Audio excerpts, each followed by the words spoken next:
Hey everyone, welcome to another episode of the Deadbeat Show. So episode, 3 now? Four. Four. Okay, 4. See, who's keeping track? Well, The guy who edits it. yes, exactly. EP1, EP2, EP3. Oh, EP4. EP4, yes. That's right.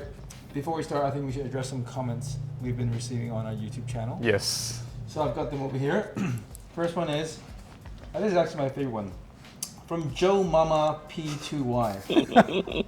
Wow, 3 boring guys with poor audio mumbling about nothing interesting. I lasted 1 minute. Sorry about that. They guy in the black shirt is particularity, pretentious, and unlikable. Who's in the black shirt again? I think he's referring to you. Oh yeah, the dickhead, right? I am the dickhead. Well, sorry about that. That's just life, man. So, fuck you. You should promise to make him last longer. I will make you last longer this time, if you promise to watch. Constructive ones. Halbert's mic is not performing. It's all echoey. Please sort out audio. It's very poor again. So we are going to try and equalize our audio and fix that. So that we tried. We're using some lav mics this time. Yeah, so hopefully that will be better. What other comments do we have? Positive ones we don't really need to talk about. Yeah. What are you talking about? We should talk about the positive ones. I don't know. Let's have it at least one. New favorite series. Thank you. First time viewer and new sub. I look forward to more content from your channel. Looks like a lot of fun. That's nice. What else? I still like the ones where you getting criticized the best. There's only one of them. Yeah. From fucking Joe Mama. It's Carlos's anonymous account. I bet it's Carlos' account. It's your fake account. Yeah.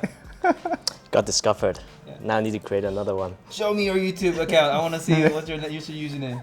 Next one's Yo Papa. Yeah. Yo Papa. Yeah. All right. So, what's up? Should we talk about what's been happening in the past few weeks? We went to quite a few events. We also hosted quite a few events, for our community, and we went to some of the brand ones as well, right? Yeah. Maybe we can start with the most recent one, which is the Rolex GMT exhibition. I like that. I think your couch color scheme very much matched with the Rolex color scheme as well. Do you do that on purpose? Yeah, as a Rolex fanboy myself, I've purchased a couch just to match the Rolex colors. I need to watch to go with it. I enjoyed it. I think we need to introduce the event. So for those who doesn't know, it's about an aviation theme. It's GMT stuff. Celebrating 70 years of the GMT. Yeah. Right. So they first announced it released it in 1955. So this is the 70th year anniversary, and they did a whole exhibition that goes on for 2 weeks in the M+ free space place in West California. In Hong Kong, yeah. It's still happening, right? Yes, but I guess when this is out, this is out, we might still have like a week or so. But yeah, we'll see. Okay.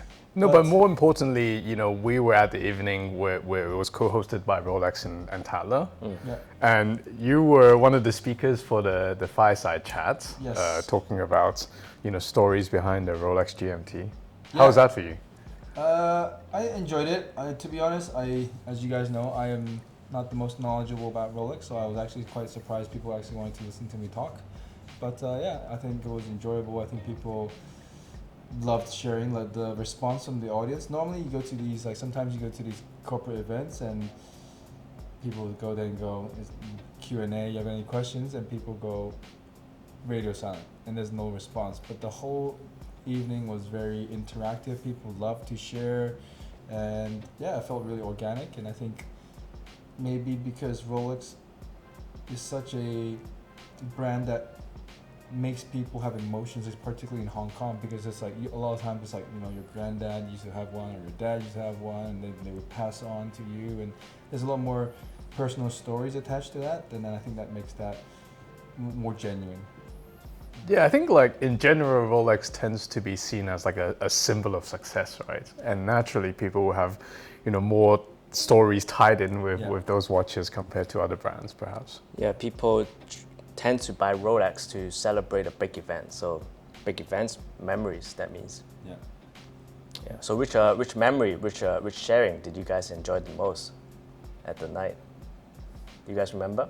Yeah, there was a guy who talked about co-owning a watch. Oh, that was fun, with another friend, right? He's like he he thought he overpaid at an auction, and then like just to make himself feel better, he asked a friend to go halves on it. So now he just wears the watch 1 year and then gives it to his friend for a year.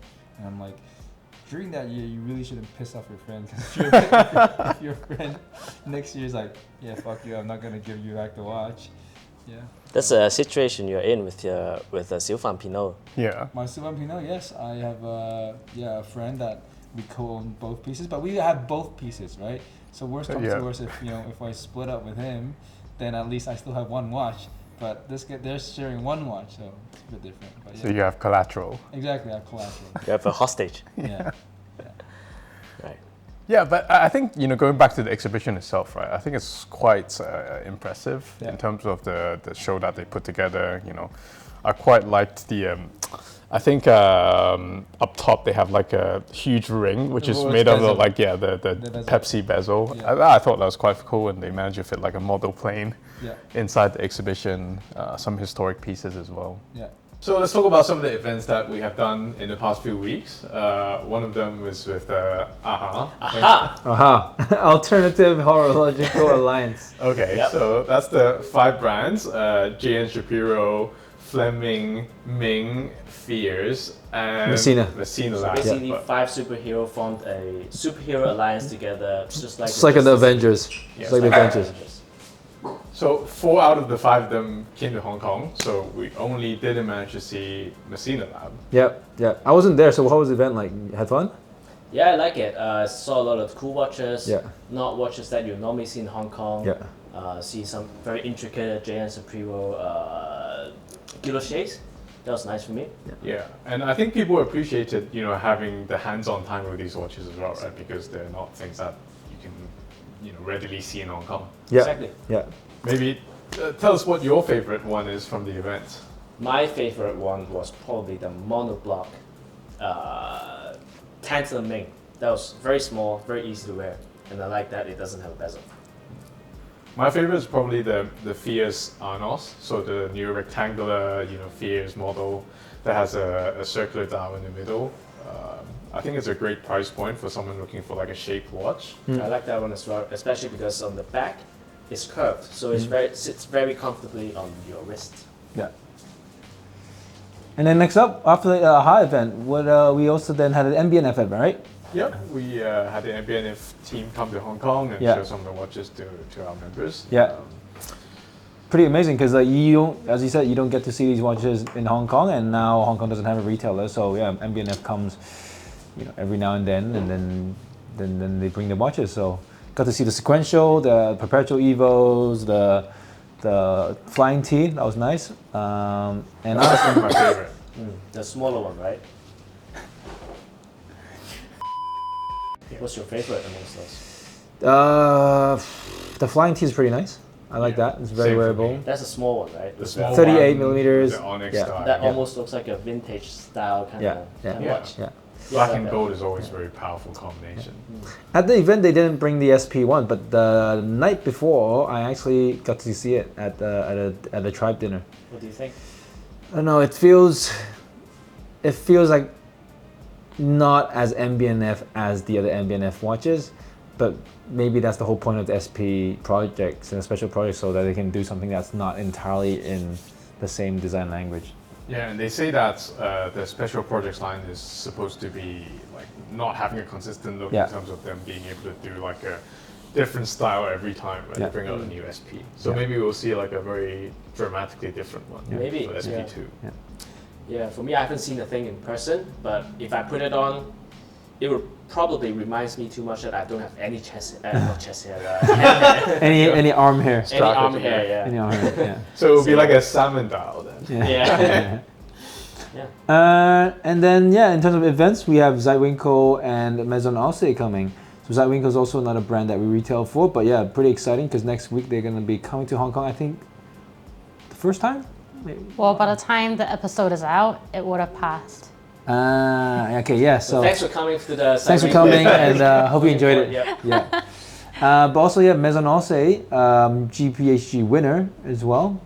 Basically, this brand produces these like clock making sets, and then you're able to build your clock yourself and that's pretty cool. Yeah, and the clocks themselves look nice. Really Like, nice. When I first saw them in person before, I thought, wow, it really looks like one of those MB&F clocks. Yeah, right? yeah. But you get to have the enjoy the process of putting it together yourself, which I don't know. Yeah, if you want to test yourself as a clockmaker, then I think it's a good way to learn as well. Yeah, and you can actually do it, build it either horizontally or vertically. So Yeah, you can get and to I it. think it comes with like a striking hour complication. Oh, really? So it has like a bell Like a in ding. the back. Yeah. Oh, nice. Nice. Very good. So it chimes on the hour. Yeah. Oh, there was a new, fresh out of the oven one from last night. The Moses smartwatch. I haven't seen it. Can I take a look first? Yes. Okay, what? It basically looks like that Moser like tourbillon, and then at the yeah, bottom the Streamliner. the Streamliner tourbillon with Alpine. So there's a engineered version, Yep. and which is the smartwatch. Yeah. And there's also a driver's version, which is the Skeleton Moser eyes. chronograph. Well, like this one. Yes. Oh, that. So this is the chrono. Okay. Yeah, like the one that they did before with the grey dial, blue dial. And that's the smartwatch. Is that like Android? Yeah, Android and iOS. Oh, wow. And iOS. Yeah, I think so. I actually am not sure, but I think that's what I read. Okay. I think that's very interesting. Dude, I think that's Before cool. got into watches, I really want to get an Android watch, but there's no good Android watch out there.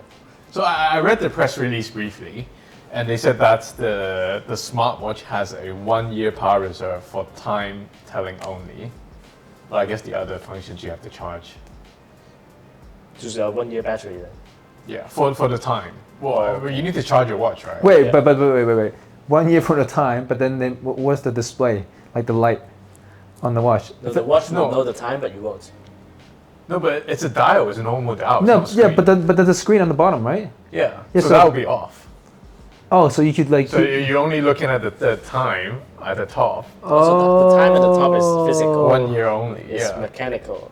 No, I think Like, it's I not think screen. yeah. As in, it's not It's a not a screen. screen. It's a analog. physical It's a display. physical display. Okay. That's cool. That's cool. Yeah. So I guess even if you didn't bring your charger when you were traveling, But that's the you same can as still your look at the Casio, time. Yeah. In It's a the way. same with yes. G-Shock. Yeah, but it's made by Moser. It's cool. What's That's the price point? No one knows? I have no idea. Oh, the new Zenith El Primero in the lapis style. Oh, I didn't see that. You What didn't was that? I think we gotta pull it up. Zenith. Okay. All right. Moving on. Yeah, moving on. Okay, moving on. No, I do like it. I do like it somehow. I feel like Zenith is doing some cool stuff this year. With the new Cal 135 that they came out with at Watches Wonder. Yeah, the And chronometer, Now right? this, yeah. Yeah. I think they're trying You're to wearing a make Zenith. some new moves. I am wearing a Zenith because I swapped watches with Lebeg last night at Gary and Gertrude's birthday party, where it was an 80s theme, and we were wearing these watches, and then I got quite smashed, and we swapped watches. Yeah, it's pretty cool. How do you like it? I mean, I'm not a fan of the 430 date. I've always hated that. So, yeah, if they could remove it. And the ladder bracelet, it makes me think if I go, I can't really wear this to the beach or out in the sun or So you get basically like Hong little Kong. holes in Exactly. of tan. You're just gonna tan get like lines. 10 blocks in there. But yeah, pretty cool. And free bracelet. Because you got the tanning marks.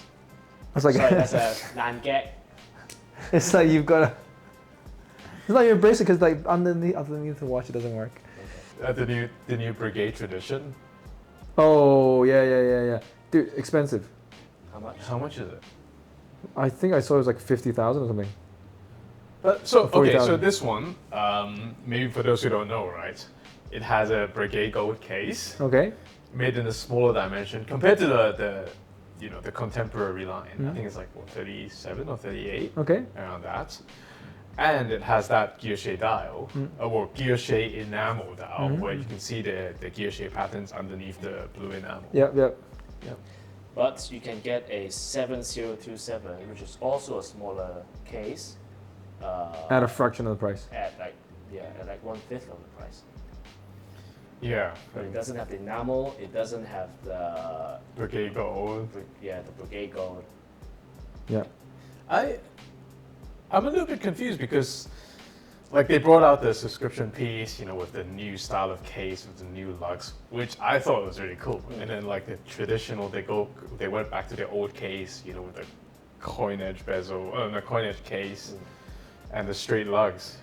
I thought they would use that case more widely. But maybe that's only going to be in the classic line. Right. Maybe. Yeah. But yeah, I don't know. Not a fan. Let's see. I still need to check it out in person. Yeah. Should we just end this episode here? Yeah. Sorry. Who's that guy's name? Your Mama. Joe Mama. Sorry, Joe Mama. Another boring episode. Yeah. Did we make you last longer than a minute? On that note, shall we end this? Cut.